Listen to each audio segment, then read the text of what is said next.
ሰላም ለእናንተ ሰርክላውያን እንደምን አላችሁ? እንግዲህ ዛሬ ደግሞ ከሆርሙዝ ሰርጽ ጋር በተያያዘ አንዳንድ ሀሳቦችን ይዤ መጥቻለሁ። እንግዲህ የሆርሙዝ ሰርጽን በተመለከተ ያው ከጦርነቱ ከተጀመረበት ጊዜ ጀምሮ ይህ ሰርጽ አወዛጋቢ አጀንዳዎችን ይዞ የጦርነቱ ዳፋም መላው ዓለምን እየናጣት የሚገኝበት ሁኔታ ላይ እንገኛለን። ኢትዮጵያን በአቅሟ በጣም በርካታ ችግሮችን እየተጋፈጠች ትገኛለች። እንግዲህ በዚህ ሰርጽ መዘጋት የተነሳ ማለት ነው የነዳጅ እጥረቱ፣ የአጠቃላይ የሸቀጣሸቀጥ ውድነቱ፣ የኑሮ ውድነቱ በጣም ከፍተኛ ሁኔታ ላይ ዳርጎናል። እኛም ብቻ ሳይሆን መላው ዓለምን እየናጠ የሚገኝ ነው። እንግዲህ ከዚህ ጋር ተያይዞ ሰሞኑን ምንም አልሰራንም። እኛም ግን በጣም በርካታ አጀንዳዎች እየወጡ ይገኛሉ። እንግዲህ የመጀመሪያው በዛሬው ዕለት የተሰማው ነገር ምንድን ነው?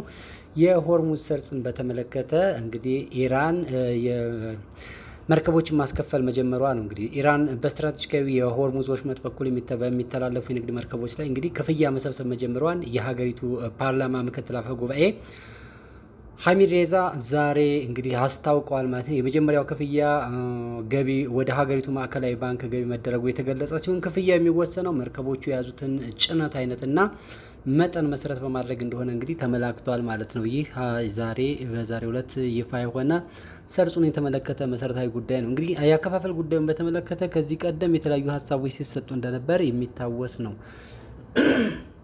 በአንድ መርከብ ወደ 200 ሚሊዮን ነው ምናምን የሚባል ነገር ነበረ። አሁን ላይ ግን የመርከቦቹ የያዙትን የጭነት አይነት ሁኔታ መሰረት ተደርጎ የክፍያው መጠን እንደሚወሰን እንግዲህ የኢራን ራሷ አስታውቃለች ማለት ነው። ይህም የኢራን እርምጃ ከአሜሪካ ጋር በነበረው ውጥረት ወቅት እንግዲህ ሲታቀድ የቆየና አሁን በተግባር እየዋለ ያለ ሲሆን የትራምፕ አስተዳደር መርከቦቹ ለኢራን ምንም አይነት ክፍያ እንዳይፈጽሙ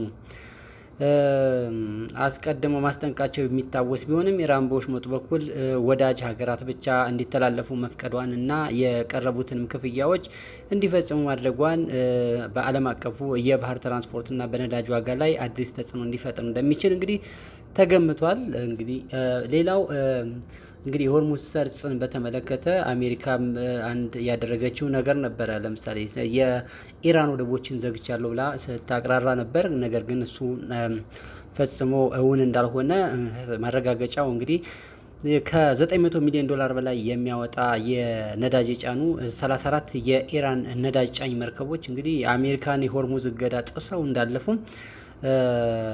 WSG ዘግቧል። ይህ ክስተት እንግዲህ ሆርሙዝን በኢራን ቁጥጥር ስር ብቻ እንደሚገኝ ያመላከተ ነው ማለት ነው። ምንም እንኳን አሜሪካ ከዚህ ቀደም አንደኛ ክፍያውን በተመለከተ ማስጠንቀቂያ ብትልክም፣ ሁለተኛው ጉዳይ ደግሞ በወደቡ በሰርጹ በኩል የሚንቀሳቀሱ ማናቸውም አካላት ወደ ኢራን ወደብ የሚደረግ እንቅስቃሴ እገዳ እንደተጣለበት ይታወቃል። ነገር ግን እገዳውን ጥሰው እንግዲህ 34 የሚሆኑ ኢራን መርከቦች ወደ ወደቡ መግባታቸው ተጠቁሟል ማለት ነው። እንግዲህ የሰርጹን በበላይነት የሚቆጣጠረው ማን እንደሆነ አመላካች ነው ማለት ነው። በሌላ በኩል እንግዲህ የእስራኤል መርከቦች እንዳያልፉ ሶማሊያ ማገዷን ገልጻለች። እንግዲህ ሶማሊያ ሁሉም የእስራኤል መርከቦች በቀይ ባህር ባብኤል መንደብ በኩል እንዳያልፉ ማድረጓን ገልጻለች። እንግዲህ የእገዳው ምክንያት እንደሚታወቀው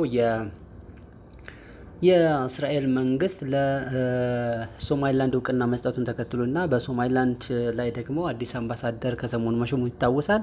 እሱን መሰረት አድርጎ ነው ማለት ነው። በተዘዋዋሪ ስናየው የኢራንን አጋርነት የሚያንጸባርቅ ሆኖ እናገኘዋለን ማለት ነው። ሌላው እንግዲህ በጣም ትንሽ አነጋጋሪና አስቂኝም ጉዳይ የሚታይበት ነው። እሱ ምንድን ነው? የሚሳኤልን የጾታ እኩልነት ኢራን ያረጋገጠችበት ሁኔታ ነው ያለው። ኢራን ሰማያዊ የሚቀቡ ሚሳኤሎች ወንድ እንዲሁም ፒንክ የሚቀቡ ሚሳኤሎች ሴቶች እንደሆኑ የሚያሳይ ምስል ከሀገሪቱ የዜና ምንጭ አሳይታለች። እንግዲህ ኢራን ሚሳኤሎቿን ሰማያዊ ቀለም መቀባት የጀመረችው ወንዶች ፒንክ ቀለም ደግሞ የሴቶች በኋላ ለእኛም ሰማያዊ ይቀባለን የሚል ጥያቄ በማቅረባቸው ነው ተብሏል። እንግዲህ መጀመሪያ ላይ ሰማያዊ ነበር የሚቀቡት ለወንዶች ብቻ ማለት ነው። ከዛ በኋላ ግን ሴቶችም ይህን ጥያቄ በማንሳታቸው ለሴቶቹ ደግሞ ፒንክ ተብሎ እንደተቀባ ነው እንግዲህ የተጠቆመው። ኢራን የተኩስ አቁሙን ስምምነት እንደ ጥሩ አጋጣሚ በመጠቀም በርካታ ሚሳኤሎችን እያመረተች ትገኛለች ማለት ነው። እንግዲህ ሌላው ጉዳይ ደግሞ በጣም ከባዱና ዓለምን በትኩረት የተከታተለ ያለው ጉዳይ እንግዲህ የኢራንና እስራኤል ማስጠንቀቂያዎች ናቸው። አሜሪካና እስራኤል በድጋሚ ኢራን ላይ ጥቃት ከሰነዘሩ በአጸፋ መልስ የኢላማ ዝርዝርን አዘጋጅታለች እንግዲህ ኢራን ማለት ነው። ይህም የኃይል ተቋማትን ሙሉ በሙሉ ይመታሉ ብላለች። የዩናይትድ ስቴትስ የባህር ኃይል እገዳ ከቀጠለ የቀይ ባህር ዋና መስመር የሆነው ባብኤል መንደብም ይዘጋል ስትል ኢራን ማስጠንቀቂያዋን ሰጥታለች ማለት ነው። ጠላት በኢራን ላይ የእግረኛ ጦር ካሰማራ ደግሞ የአሜሪካን የጦር ሰፈሮች በህዝብ ማዕበል እንደሚወረሩ ጭምር ማስጠንቀቂያ ልካለች። እንግዲህ ዙሪያ ክብ ህዝብ በማሰለፍ እንከላከላለን ብለዋል። የእንትናቸውን ጉዳይ በተመለከተ በተለይ የመሰረተ ልማት ጥቃት የሚሰነዘርባት ከሆነ ማለት ነው ከአሜሪካ ጋር የሚተባበር የአረብ ሀገራት ነዳጅ ማምረቻም ታሪክ ሆኖ ይቀራል ስትል ኢራን ማስጠንቀቂያዋን ሰጥታለች። በሌላ በኩል ኔታንያሁ ደግሞ የራሳቸውን ማስጠንቀቂያ ሰጥተዋል። ኔታንያሁ በኢራን ላይ አስደንጋጭ ማስጠንቀቂያ የሰጡ ሲሆን ዓለም አቀፍ ጥሰት ሊከሰት ይችላልም ሲሉ አስጠንቅቀዋል። ይህ ማለት ምን ማለት ነው የሚለውን አንዳንዶች እንደው ከኒኮላ ጋር አያይዘው እየተነትኑታል። የሆነ ሆኖ የእስራኤል ጠቅላይ ሚኒስትር ቤንያሚን ኔታንያሁ የኢራን አመራሮች በዓለም ላይ ከፍተኛ የታሪክ ጠባሳ ሊጥል የሚችል አደገኛ ስጋት መሆናቸውን በድጋሚ በማሳሰብ ጥብቅ ማስጠንቀቂያውን አስተላልፈዋል። እንግዲህ ጠቅላይ ሚኒስትር ኢራን የኒውክሌር መሳሪያ ባለቤት ለመሆን የምታደርገውን ጥረት ለእስራኤል ሕልውና ቀጥተኛ ስጋት መሆኑን ገልጸው ይህ እንዳይሳካ እስራኤል ማንኛውንም አይነት እርምጃ ለመውሰድ እንደምትገደድ እና ያንን እርምጃ ከመውሰድ ወደ ኋላ እንደማትል እንግዲህ አስጠንቅቀዋል ማለት ነው። ይህ ሁኔታ ዓለምን ወዴት እየመራው እና እየገፋው እንዳለ እንዲሁም ደግሞ በተለይ የእስራኤል ማስጠንቀቂያ ከኒውክሌር ጋር ተያይዞ አንዳች ነገር ሊፈጥር ይችላል ተብሎ ከፍተኛ ስጋት ተጥሎበታል ማለት ነው።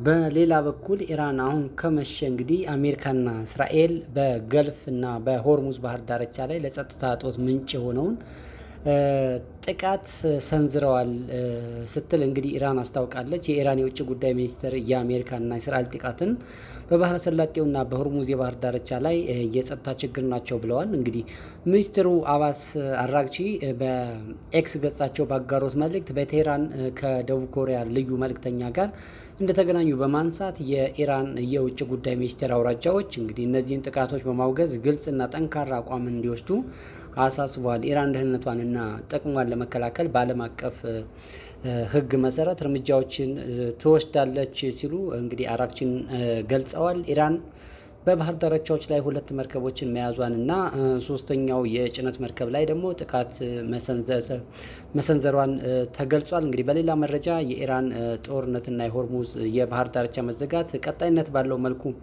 የዓለም የኃይል ፍሰትን በእጅጉ ስለሚያስተጓጉል ዓለም በታሪክ ትልቁ የኤነርጂ ደህንነት ስጋት ተጋርጦበታል ሲሉ እንግዲህ የዓለም አቀፍ ኢነርጂ ኤጀንሲ ዋና ዳይሬክተር ፋቲህ ቢሮል አስጠንቅቀዋል። በታሪክ ውስጥ ትልቁ የኤነርጂ ደህንነት ስጋት እያጋጠመን ነው ሲሉ ቢሮል በሲንጋፖር ውስጥ ለሲኤንቢሲ ኒውስ ጋር ባደረጉት ቆይታ ገልጸዋል ማለት ነው። እንግዲህ በቀን 13 ሚሊዮን በርሜል የነዳጅ አቅርቦት መጥፋቱንና በወሳኝ ሸቀጦች ላይም ከፍተኛ መስተጓጉል እያጋጠመ መሆኑን አንስተዋል ማለት ነው። እንግዲህ እኚህ ሰው ሰርክላውያን ስለተከታተላችሁ እናመሰግናለን። ገጻችን ላይክ፣ ሼር እና ሰብስክራይብ በማድረግ ቤተሰብነታችንን አጽኑ እንላለን።